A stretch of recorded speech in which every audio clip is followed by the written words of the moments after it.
আসসালামু আলাইকুম রহমতুল্লাহি বারাকাতু। পবিত্র জুমার দিন আজকের ভাই, খুবই একটা সুন্দর দিন। আসলে আল্লাহর দিন সবগুলোই সুন্দর, তারপরও সপ্তাহ শেষ একটা দিন আসে, যেই দিনটা আসলে আমরা সবাই একত্রিত হয়ে জুমার নামাজ আদায় করি, আল্লাহর কাছে প্রার্থনা করি। একটা সপ্তাহ যত গুনাহ করি, ওই গুনাহগুলো আল্লাহ তাআলা পবিত্র শুক্রবার দিন সবাই একসাথে মিলে কান্নাকাটি করলে আল্লাহ তাআলা মাফ করে দেন। আসলে এই মাসটা এমনই একটা বরকতের মাস। এই মাসে লক্ষ লক্ষ হাজিরা নবীজির রওজায় সালাম জানাইতে গেছেন। আমাদের মতন হতভাগাদের কপালে আল্লাহ তাআলা লেখেন নাই নবীজির রওজায় সালাম জানানো। আসলে আমরা সবাই আল্লাহর কাছে দোয়া করব, মরণের আগে যেন একবার হইলেও নবীজির রওজায় সালাম জানাইতে পারি।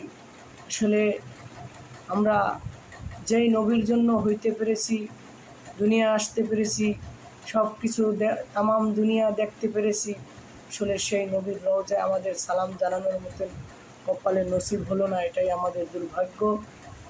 আসলে আজকের পবিত্র জুমার দিন সবাই আমাদের মা বাবা যারা বেঁচে আছে তাদের জন্য নেক হায়াতের জন্য দোয়া করব।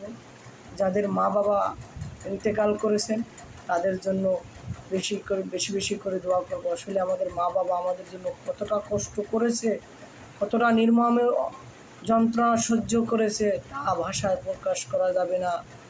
সেই মা বাবারে আমরা কত মানুষ আছি গালিগালাজ করি, মা বাবার গায়ে হাত পর্যন্ত তুলি। আসলে এগুলো আমরা অন্যায় কাজ করি। ভাই, আপনি যদি আপনার মা বাবাকে ভালোবাসেন, আপনার ছেলে সন্তান আপনার মা বাবাকে ভালোবাসবে, আপনাকে ভালোবাসবে।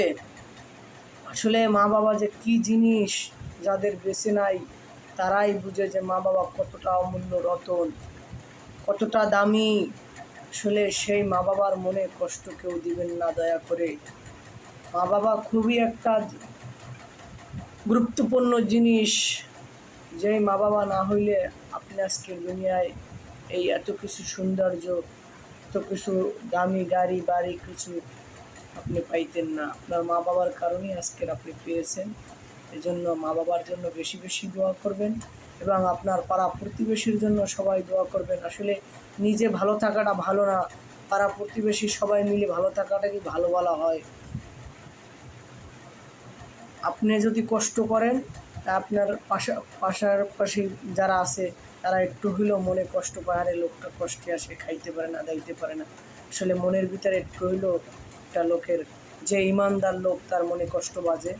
আসলে আমরা একজন পাড়া প্রতিবেশীর জন্য আর একজনের দোয়া করব এবং নিজের জন্য নিজে বেশি বেশি দোয়া করব, পাড়া প্রতিবেশীর জন্য দোয়া করব, আমাদের যারা রোগ শোক বালা মুসিবতে আছে সবার জন্য সবাই দোয়া করব। ইনশাআল্লাহ আমাদেরকে আল্লাহ তাআলা মাফ করে দেবেন এবং আপনারা সবাই আমার জন্য দোয়া করবেন, খাস করে যেন ৫ ওয়াক্ত নামাজ জামাতের সহিত আদায় করতে পারেন। আসসালামু আলাইকুম রহমতুল্লাহি ওয়া বারাকাতুহু।